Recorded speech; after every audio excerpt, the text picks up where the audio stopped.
6 years ago, I was pregnant with my 5th baby, a little girl we'd named Darcy Rose. One morning in my 37th week, I woke up and didn't feel her moving. That day is a blur of traveling to the hospital, of horror and heartache as we were told our baby's heart was no longer beating.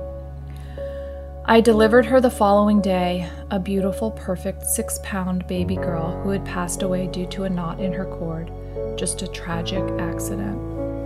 We held her until it was time to say goodbye, an unfathomable word when we'd never really gotten to say hello.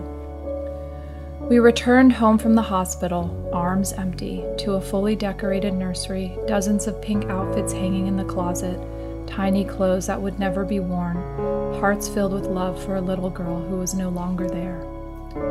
I was reeling with loss, with a devastation beyond description. I didn't know that kind of pain existed. They say grief is similar to fear, and it's true. I'd wake up each morning and the hair on the back of my neck would stand up at the thought of the pain I'd be facing as each hour slowly passed.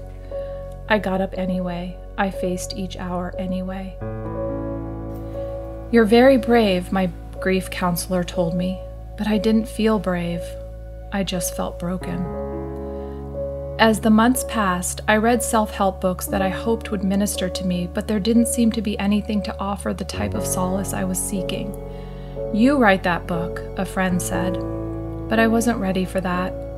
I had, however, turned to romance novels, stories filled with happiness, with love, with the hope I so desperately needed, and I thought, maybe I could do that.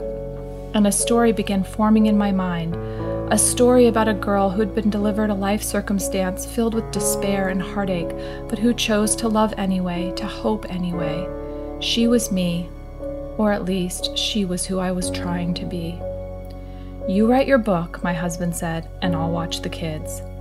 It was our deal, and he believed in me, though truthfully, I think he would have done anything that might help me heal. I've written many more books since that first one, stories that have been published in countries all over the world. Each tale is different. All my characters are unique, but I think each story carries that same initial reaching for hope, the message that despite what terrible tragedy life may have handed you, there is still happiness to be found, still life beyond your current pain. I believe it with all my heart. I know it's true because I live it every day.